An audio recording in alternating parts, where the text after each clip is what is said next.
Hi, my name is Guy Fredrickson. Today is Friday, January 30th, 2026.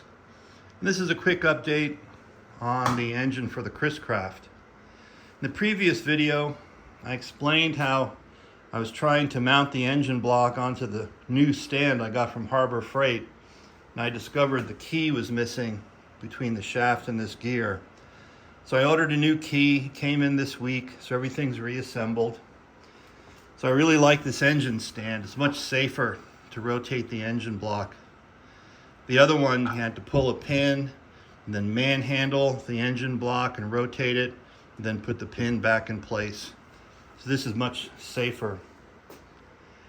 When I figured out I had a problem with the engine, I had it on this wooden cradle, and this is what I wanted to use to start the engine and get it running before I put it into the boat. So I had to move it off of here again. I used the engine lift and then get it onto this stand. But maybe someone can tell me if I'm wrong or not. But these legs interfere with each other, so there's no good way to hold an engine in that lift and easily get this engine stand mounted to it. So what I did, I had this disassembled already, which is not a normal thing, and I had this plate mounted to the engine. So this was hanging off the engine stand, this plate was on it, and the shaft was coming out.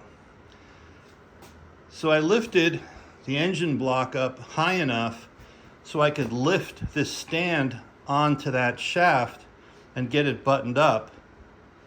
And I had about a 2-foot nylon strap between the engine and the hook on the engine lift. So as I lowered everything back down to the ground, I had some play and I could move it out so that this would rest on the ground. But